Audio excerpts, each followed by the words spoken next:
Hello and welcome.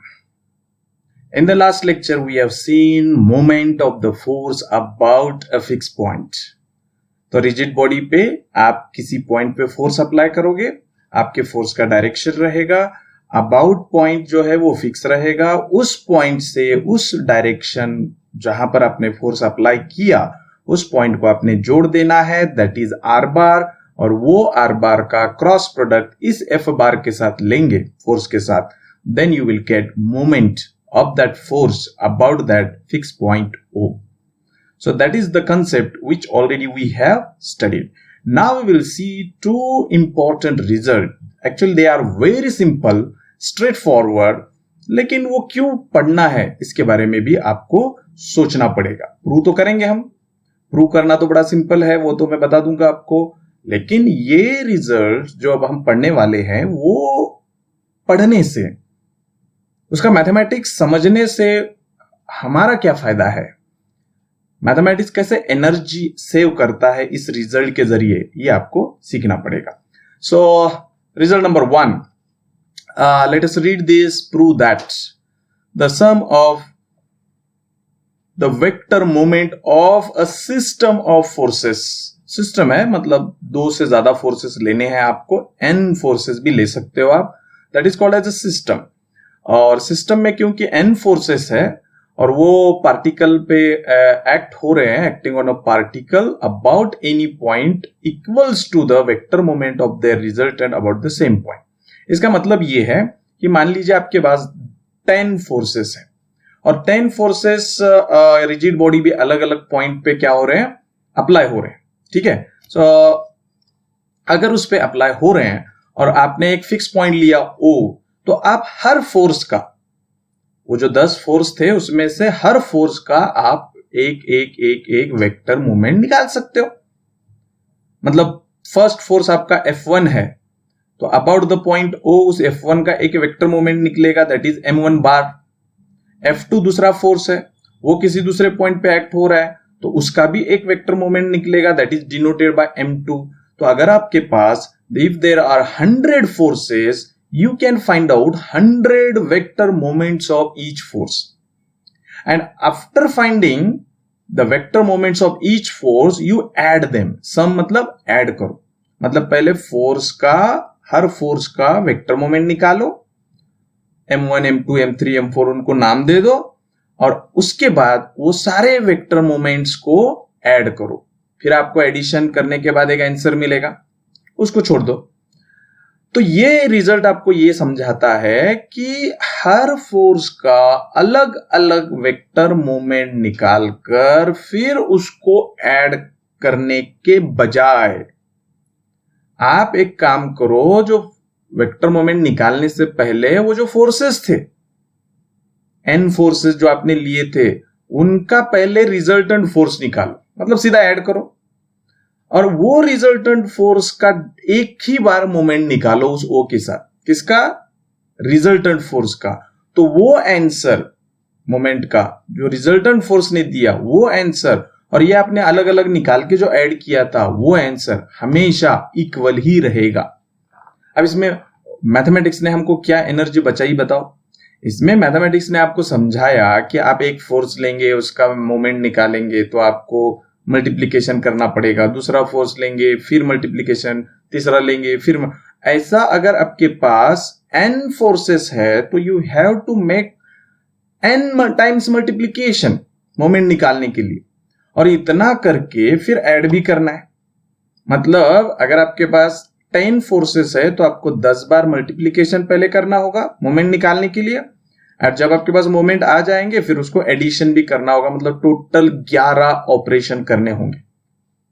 11, 10 bar multiplication वो moment के लिए और एक बार एडिशन. तो ये रिजल्ट बताता है कि 11 बार एनर्जी क्यों वेस्ट कर रहे हो आप. आप एक काम करो, वो जो फोर्सेस थे 10 उसको ऐड करो, F1 plus F2 plus F3 plus F4 add करो. ऐड करने के बाद ये एक हो गया, एडिशन इज सिंपल, तो एडिशन करके फिर एक बार सिर्फ मल्टीप्लीकेशन ले. तो दोनों में फर्क ये है कि आप अगर अलग अलग मोमेंट लेते हो तो आपको 10 बार मल्टीप्लीकेशन सेपरेट सेपरेट करना होगा, एक बार एडिशन करना होगा. और अगर आप रिजल्टेंट के तौर पे देखते हो तो पहले रिजल्टेंट निकालना होगा, मतलब 10 बार एडिशन करना होगा और 1 बार मल्टीप्लीकेशन करना होगा। तो number of addition and 1 multiplication, और इधर 10 टाइम्स एडिशन एंड 1 मल्टीप्लीकेशन, तो वो दोनों का आंसर स्टिल क्या रहता है, सेम रहता है। That is the meaning of this result. And let us see, हम इसको प्रूव भी करेंगे। तो सिस्टम है, सिस्टम में कितने फोर्सेस होते हैं, n। फोर्सेस का नाम P1 P2 P3 भी दे सकते हो आप, F1 F2 F3 भी दे सकते हो, आपकी मर्जी। तो हम लेते हैं let F1 bar F2 bar and dot dot dot, आखिरी वाला लेते हैं Fn bar be a system of forces, system of forces. Okay, ध्यान दीजिए, सिस्टम ऑफ फोर्सेस। तो ये सिस्टम हो गया। अब आपको वेक्टर मोमेंट निकालना है तो आपको एक पॉइंट भी फिक्स करना होगा। तो पॉइंट को नाम क्या देते हैं, जो फिक्स करना है ओ दे देते हैं, ओ, जहां से हम वो परपेंडिकुलर निकालते हैं। तो let O be the fix point on the rigid body, be the fixed point, fix point. ठीक है, इस पॉइंट से हम मोमेंट निकालेंगे। अब क्या करना है, आपको रिजल्टेंट भी है, मोमेंट्स भी निकालने हैं। तो रिजल्टेंट किसको बोलते हैं, आप इसके एडिशन को बोलते हो, तो वो भी लिख लेते हैं। Let r bar is equal to the sum of all the forces, that is called as what, F3 dot dot dot dot, आखिरी वाला है Fn bar, be resultant of system, resultant force of given system. तो ये given system का resultant force है, इसकी भी जरूरत पड़ेगी। देखिए यहां पर है रिजल्टेंट, है ना, ये लगने वाला है, तो ये भी हमने मेंशन कर दिया। कुछ नहीं कर रहा हूं मैं, इसमें कोई मैथमेटिक्स है ही नहीं, जो बोला गया है उसके नोटेशंस मैं बस डिक्लेयर कर रहा हूं, क्योंकि जो पढ़ने वाला है उसको समझ में आए कि मेरा सिस्टम कौन है, मेरे फोर्सेस कौन है, उनके नाम क्या है, कौन सा पॉइंट फिक्स है, रिजल्टेंट को मैंने क्या नाम दिया है, वो किसका रिजल्टेंट है।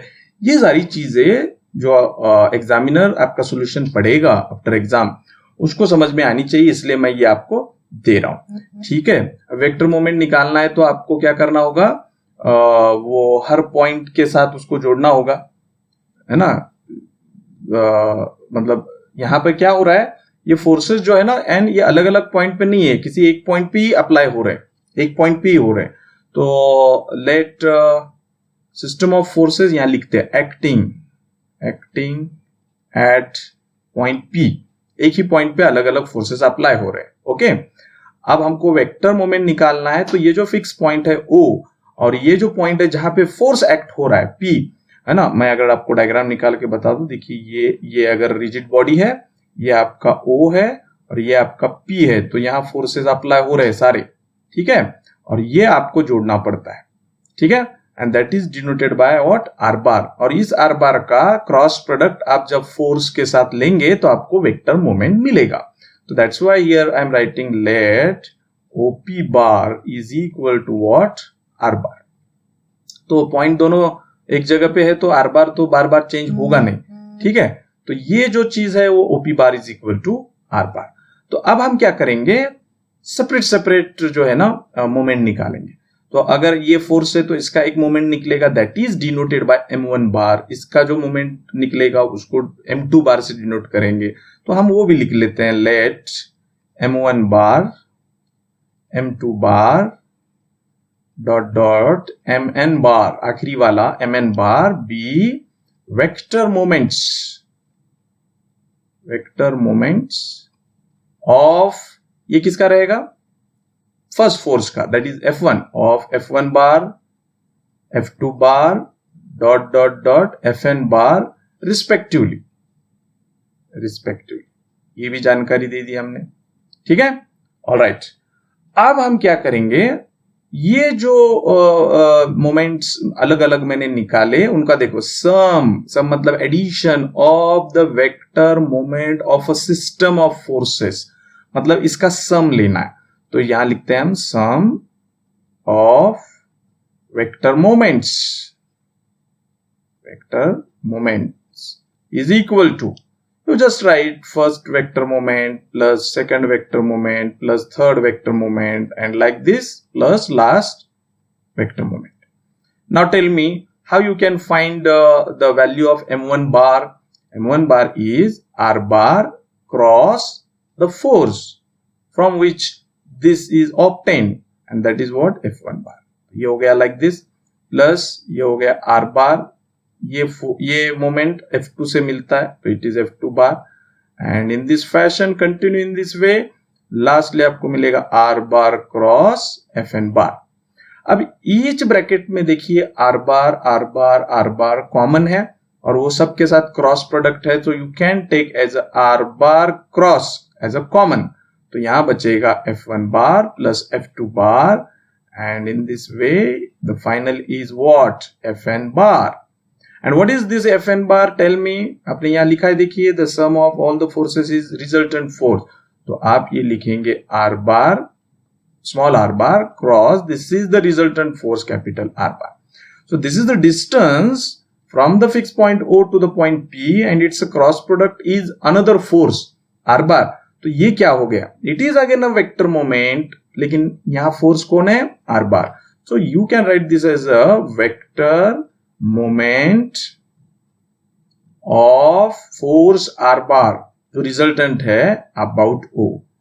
तो आपने शुरू कहां से किया था? सम ऑफ वेक्टर मोमेंट्स अलग अलग और बाद में आपका आंसर क्या आ गया कि रिजल्टेंट का जो भी वेक्टर मोमेंट रहेगा वो इनके सम के बराबर रहेगा. दैट इज यही तो हमको सिर्फ प्रूव करना था. मजाक मजाक में ये थ्योरम भी प्रूव हो गया है ना. चलिए आगे बढ़ते हैं अगला theorem. Okay the next result is prove that the sum of the vector moments of two like parallel forces. ओ यहां अब सिस्टम नहीं है, यहां सिर्फ दो फोर्सेस लेना है. वो भी कैसे है? Like parallel forces. इसका कंसेप्ट आपने पिछले टॉपिक में पढ़ा है. Like parallel forces acting on a rigid body about some fix point equals to the vector moment of their resultant about the same point. पिछले इसके जैसा ही है लेकिन यहां थोड़ी स्पेशलिटी है. वहां बहुत सारे सिस्टम में फोर्सेस थे, यहां सिर्फ दो है और ये दो फोर्सेस की भी खास बात ये है कि वो दोनों लाइक पैरेलल फोर्सेस है. तो आप सब लोग जानते हो कि लाइक पैरेलल फोर्सेस जो होते हैं वो एक दूसरे को पैरेलल होते हैं और उनका डायरेक्शन भी क्या रहता है? सेम रहता है. If I am drawing this diagram, तो मान लीजिए ये A पॉइंट है, ये B पॉइंट है. यहां पर आपका जो फोर्स है वो मान लीजिए P बार लेते हैं हम. P बार अप्लाई हो रहा है और इसको पैरेलल ही चाहिए और डायरेक्शन भी सेम चाहिए क्योंकि लाइक है. इसको हम Q बार बोलते हैं. तो ये दोनों का रिजल्टेंट फोर्स यहाँ बीच में कहीं एक पॉइंट होगा जिसको हम C बोलते थे और वहां मिलेगा आपको. That is what? R बार. ठीक है. तो ये डायग्राम होती है लाइक पैरेलल फोर्सेस की जो आपने ऑलरेडी पढ़ चुके हैं. तो देखिए डायग्राम के हिसाब से आपने दो फोर्सेस भी लिए P bar and Q bar which are both like and parallel forces acting at point A and B respectively. तो ये जानकारी आपको देना है. फिर आपने बोलना है कि ये P बार और Q बार का जब एडिशन करोगे आप P bar plus Q bar you will gate it's resultant force that is denoted bye R bar and that R bar is acting at point C and this point C is cutting this segment AB in the ratio CA and CB. ये भी आपको पता है. तो ये सारी जानकारी आपको आपके ये जब आप वीडियो देखोगे तो जब आप इसको समझोगे, इसके जब नोट्स निकालोगे तो आपको सबसे पहले give the information about the problem. तो let P bar and Q bar be two like parallel forces acting at point A and B respectively. ये स्टेटमेंट आएगा. Let R bar is equal to P bar plus Q bar. ये भी आएगा, उसको number 1 दीजिए. फिर उसके बाद let R bar be the resultant force acting at point C. ये भी लिखना है. और C is a point which divides AB in the ratio CA is to CB. ये भी आपको लिखना है. ये मैं नहीं लिख रहा हूं, मैं ये सिर्फ मैंने ओरली बता दिया. इसको सुनिए और ये आप आपके नोटबुक में लिखिए. लिखना बहुत जरूरी है, बहुत जरूरी है. आप नोट्स निकाल रहे हो इसको सुनकर तो आपको ये लिखना पड़ेगा. ओके, उसके बाद अब हम क्या करते हैं, इसको थोड़ा सा देखते हैं कि आपने ये भी लिखा है r bar is equal to p bar plus q bar resultant के लिए, है ना। तो ये जो आपने लिखा और फिर सी जो डिवाइड करता है, तो आपको पता है लाइक पैरेलल फोर्सेस में क्या होता है। तो लाइक पैरेलल फोर्सेस में क्या होता है, ये जो सी ए एक पार्ट है ए बी का सी ए, तो दैट सी ए, तो ये r bar is equal to p bar plus q bar लिखा, और लाइक पैरेलल फोर्सेस में ये जो पार्ट है सी ए, तो देखिए सी ए उसका जो रेशियो लिखते हैं C A upon C B is equal to, याद है आपको, भूल गए क्या बोला था मैंने, सी ए मतलब ए पर जो फोर्स एक्ट हो रहा है उसको छोड़ देना है, बचा हुआ फोर्स यहां लिखना है। तो बचा हुआ फोर्स है q bar and you write its magnitude that is q. C B, अब सी बी में बी आता है तो बी पे क्यू फोर्स अप्लाई हो रहा है, तो उसको छोड़ देना है, तो जो बचा that is what P bar, उसका मैग्नीट्यूड यहां लिखना है। ठीक है, now you take the cross product, तो आपको मिलेगा C A into P is equal to C B into Q, and इसको दीजिए इक्वेशन नंबर 1। ये बहुत जबरदस्त स्टेप है, इसका यूज हमको आगे हमको जो प्रूव करना है उसके लिए करना पड़ेगा, लेना पड़ेगा इसकी हेल्प।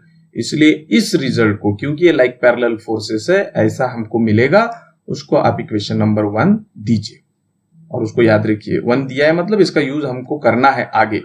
ऑलराइट, अब हम क्या करेंगे, ये जो अभी मोमेंट निकालना है तो एक फिक्स पॉइंट लेना होता है, तो हम यहां लेते हैं फिक्स पॉइंट दैट इज ओ।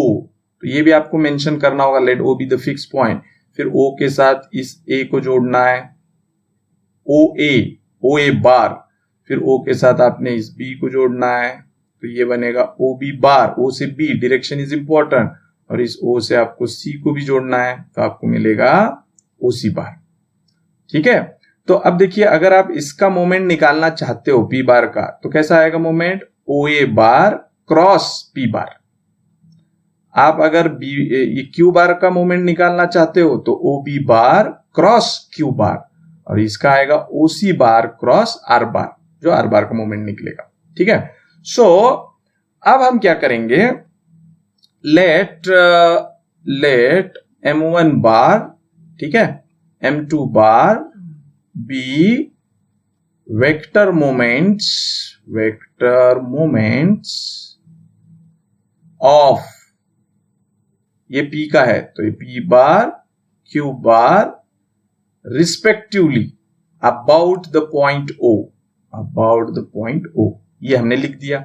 फिर आपको बोला है सम करो, सम मतलब एडिशन करो इनका, सो देयरफॉर यहां लिखता हूं मैं, sum of vector moments is equal to, this is M1 bar plus M2 bar.